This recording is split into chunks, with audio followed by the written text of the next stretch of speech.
lain itu sudah paham ini bercanda, ini memang beneran benci, jadi bisa membedakan. Terus ini Kang, di sini tuh pelajarannya apa aja Kang untuk para santri? Kalau untuk para santri, untuk mata pelajaran ini fikih, tauhid, tasawuf, tajwid. Oh berarti kayak ya ini sama kayak pelajaran di pesantren gitu juga ya? Iya. Berarti nggak ada bedanya pesantren dengan padepokan? Iya, tapi beda tipis ya? Beda tipis. Cuman kan kalau di pesantren itu ada nawusorofnya. Oh, nawusorof. Di padepokan lama ada. Di sini juga ada, karena gini. Saya menekankan ke semua pengurus, kalau misalkan diajari nawusorof percuma. Karena santri kita bukan santri umur umur di bawah, umurnya kan rata-rata sudah ya kan kasep. Jadi bagaimana? Ya bagaimana ketika santri sudah berumur seperti ini diajari fikih aja. Fikih gitu ya. Bagaimana itu wudhu, bagaimana itu sholat, bagaimana tata cara tayamum dan lain sebagainya, tahara lah ya. Seperti itu. Kalau masih diajari nawusorof, belajar nawusorof itu jangka panjang. Jangka panjang banget. Dan nanti apakah ketika pulang ke masyarakat ditanya Zaidun, Oma Zaidun, nggak mungkin. Pasti yang ditanyakan wudhu, bagaimana sahnya wudhu, kilatul wudhu, sholat juga sahnya sholat, apa yang batal, pasti itu yang dipakai. Tapi sedikit banyak kan itu salah satu mungkin bisa jadi kelebihan dari sini gitu.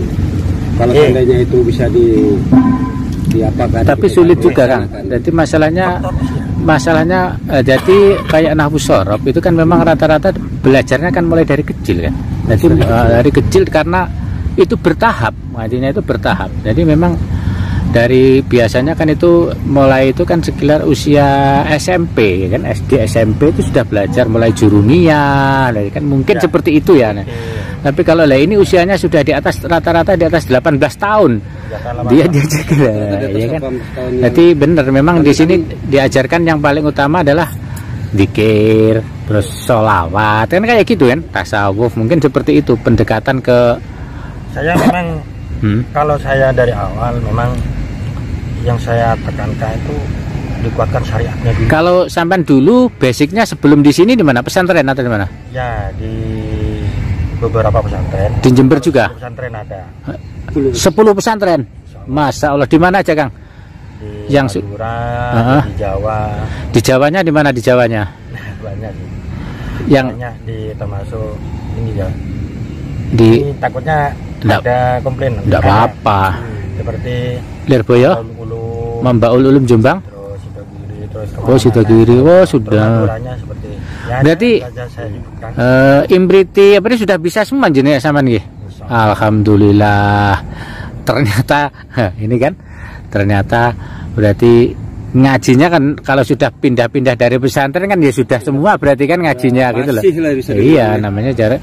Jadi ilmu apa namanya kitab kuning kayak gitu kan kalau di pesantren-pesantren mulai dari kecil kan sudah diajarkan seperti itu kan.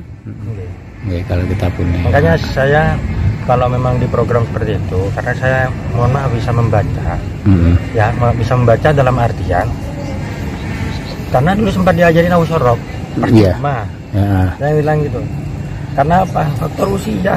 Faktor usia ya betul. Kepada pengaplikasian di masyarakat itu fikih, kita itu diajari Fathul Qorib, Takrib, atau Safina, Sulam Taufik itu.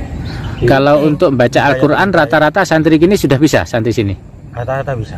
Oh rata-rata sudah bisa. Ya ada sih yang nggak bisa. Tapi untuk jadwal biasanya ngaji bareng gitu ada nggak di sini? Ada. Oh ada juga ya.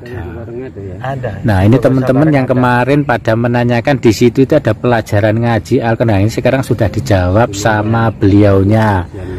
Ada. Jadi saya tekankan memang. Itu berarti biasanya ngajinya yang Al-Quran itu malam atau siang biasanya? Ba'da subuh. Ba'da subuh. Ini kegiatan ini sudah mulai aktif belum, kegiatan pesantren Padepokan ini untuk ngaji-ngaji kayak gitu? Jalan. Oh tetap jalan, sudah jalan ya. Dari kemarin-kemarin sebelum ada masalah seperti ini. Enggak, maksudku pas pada saat sudah ada masalah ini tetap jalan ya. Alhamdulillah. Ngaji-ngajinya tetap jalan. giatkan. Tambah semangat kita, betul, betul. Karena apa? Karena untuk sholat malamnya, zikirnya, dosanya, tahlilnya, kenapa saya tambah giatkan? Kita memintanya kepada Allah. Kemarin kan kata Gusnya santrinya itu wajib bangun malam gitu ya. Iya. Biasanya itu berarti jam berapa itu sarapan santri dibangunkan itu? Jadi jam 12 malam ya. Kita mandi semua. Jam 12 malam. Iya. Mandi malam itu kan sudah di apa yang sudah dijalani oleh Gusnya. Yeah. Gusnya meniru gurunya. Karena sholat angin greges betul ya? Enggak ya? Enggak, tambah kita sehat, menghilangkan greges itu. Terus setelah karena sudah terbiasa mungkin. Terbiasa, namanya kan mandi taubat. Ya. Setelah mandi baru santri siap-siap. Ya. Kemarin itu jam 1 sudah siap-siap sholat berjamaah. Terus saya imam. Terus absen, jangan lupa. Jadi ketahuan nanti yang nakal-nakal. Itu kan pasti ada ya. Pasti ada. Nampak. Enak-enaknya tidur. Iya. Pasti itu. Dan jangan jadi ke bagian jaga keamanan dalam jangan lupa absen. Nanti siapa yang nakal? Kelihatan itu ya. Kelihatan. Malahan dulu Gus itu ya, biar ada efek jerak. Nanti kalau absennya itu kasihkan saya. Nanti saya panggil. Betul itu. Jadi yang absen itu Alfa, saya kasihkan Gus. Saya menghadap sendiri ke Gus. Dipanggil lah santri itu. Malu, bener, malu. Jadi jangankan 1 kali, 2 kali, 3 kali sudah punishment ya, apa takzir atau sanksi itu. Jadi tadi total semua yang ada di sini berapa santri Gus? Yang kurang lebih berapa? 60-an nih. Kurang lebih. Laki-laki perempuan. Laki-laki perempuan. Laki-lakinya sekitar?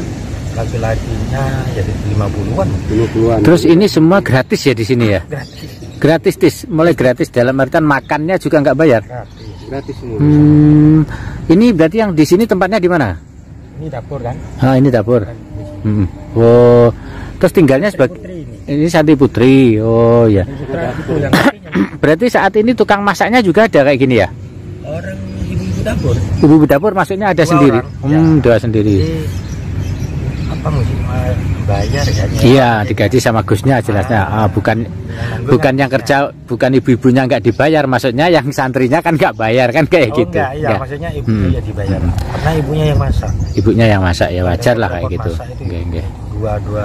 Terus santri nggak boleh megang HP ini ya? Nggak boleh. Nggak boleh. Kecuali seperti sama di pondok ya. Kecuali pengurus gitu yang boleh. Atau hari apa gitu bolehnya mungkin. Kemarin tuh gini. Awal ini sebetulnya peraturan ini dari Padepokan Lama. Dari Padepokan Lama. Awal kejadian kalau dulu bebas ya.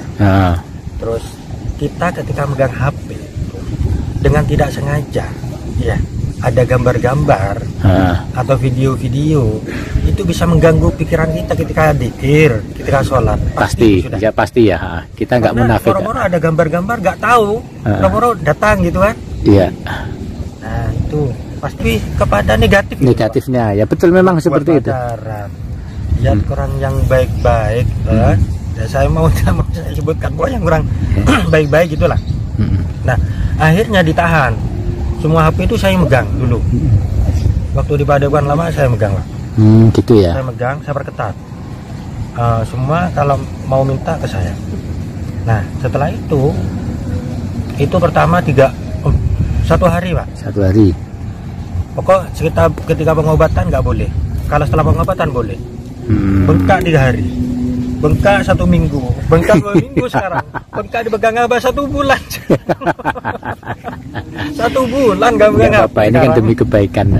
Iya. Alhamdulillah sudah waktunya sore Kang.